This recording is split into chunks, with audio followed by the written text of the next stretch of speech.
નમસ્કાર મિત્રો, આજે આપણે વાત કરવાના છે રીબડાના પાટીદાર યુવક અમિત ખૂંટના મોતના પ્રકરણમાં હવે એક નવો વળાંક સામે આવ્યો છે તેના વિશે વાત કરવાના છીએ અને પોલીસ વાળાઓએ મોટા ખુલાસા પણ કર્યા છે। આ મામલે FSL રિપોર્ટ પણ આવી ચૂક્યો છે અને તેને શું કહ્યું એ વિષય પર આજે આપણે વાત કરીશું।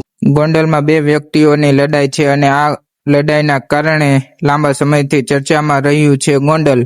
રીબડામાં જે પ્રકારે પાટીદાર યુવક અમિત ખૂંટે તેમનું જીવન ટૂંકાવ્યું અને તેમણે આરોપ લગાવ્યા રાજદીપસિંહ જાડેજા અને તેના પિતા અનુરુદ્ધસિંહ જાડેજા સહિત અન્ય લોકો પર અને અત્યારથી આ પિતા પુત્ર ફરાર હતા। આ મામલે ગુજરાતમાં ખૂબ ચર્ચા પણ ચાલી રહી છે, જેમાં જેમ જેમ દિવસો વીત્યા તેમ આ કેસમાં અનેક પ્રકારના વળાંકો સામે આવ્યા છે અને પોલીસ પર પણ આ કેસને લઈને અનેક વખત આરોપ લાગી ચૂક્યા હતા અને હવે આ મામલે જે રાજકોટ ગ્રામ્યના પોલીસવાળા છે જે વિજયસિંહ ગુર્જર તેમણે આ કેસને લઈને મોટો ખુલાસો કર્યો છે અને FSL રિપોર્ટ પણ આવી ચૂક્યો છે અને તેને આ કેસને લઈને શું વાત કરી એ વિશે પણ આપ જોવો વિડીયોમાં, બન્યા રહો।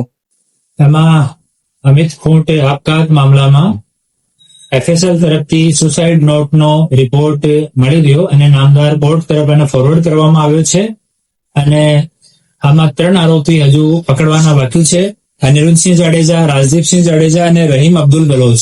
તો એની તપાસ અમારી ટીમ કરી રહી છે અને આ FSL ની રિપોર્ટ છે એની માહિતી આપી નહીં શકાય કેમ કે હવે તપાસ ચાલુ છે અને રિપોર્ટ મળી ગઈ અને નામદાર કોર્ટ તરફ ફોરવર્ડ કરવામાં આવ્યો છે અને સરકાર શ્રી તરફથી આ કેસમાં સ્પેશિયલ પીપી શ્રી ચેતન શાહની નિમણૂક થઈ છે અને એસિસ્ટન્ટ સ્પેશિયલ પીપી તરીકે શ્રી હિરન પટેલની નિમણૂક થઈ છે।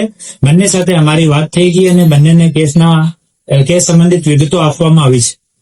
સાહેબ, આ સમગ્ર પ્રકરણની વાત કરવામાં આવે તો એક મીડિયાને માહિતી મળી છે FSL રિપોર્ટ જે છે એમાંથી એક પેજમાં અક્ષર મેચ નથી થતા, તો પોલીસ શું કાર્યવાહી કરશે હવે આ મામલે?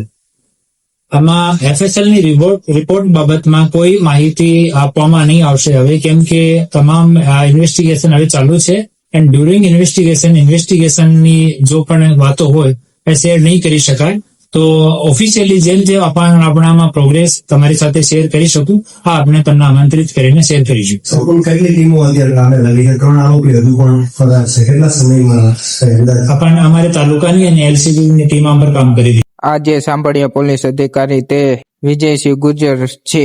આમાં કેસમાં બન્યો છે જે ગોંડલ તાલુકાના પોલીસ સ્ટેશનમાં રીબડામાં આ ઘટના બની હતી અને રાજકોટ ગ્રામ્યના પોલીસ વાળા વિજયસિંહ ગુર્જરનું કહેવું છે કે આ મામલે FSL નો રિપોર્ટ આવી ચૂક્યો છે, પરંતુ તે FSL નો રિપોર્ટ જાહેર કરશે નહીં અને તેનું કારણ છે કે તપાસ પર તેની અસર પણ થઈ શકે છે। જે પ્રકારે આ પિતા પુત્ર છે તે ફરાર છે અત્યારે હાલમાં, તેમને શોધવા માટે પોલીસે 3 ટીમો બનાવવામાં આવી છે અને પોલીસ આરોપીને શોધવા માટે અત્યારે અલગ અલગ દિશાઓ તરફ કાર્યરત કરી રહી છે અને સંભવિત પોલીસ અત્યારે વિશ્વાસ વ્યક્ત કરી રહી છે કે આરોપીઓ તેઓને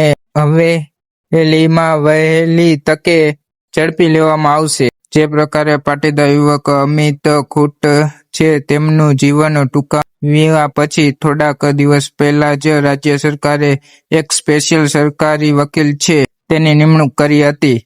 તેના કેસ ઝડપી ચાલે તે દિશામાં પણ જે વકીલ છે તે આગળ કાર્યવાહી કરી શકે। તો મિત્રો, આવા જ પ્રકારના વિડીયો જોવા માટે અમારી ચેનલને સબસ્ક્રાઇબ કરો અને વિડીયો ગમ્યો હોય તો લાઈક કરો, શેર કરો અને કોમેન્ટ કરવાનું ભૂલતા નહીં।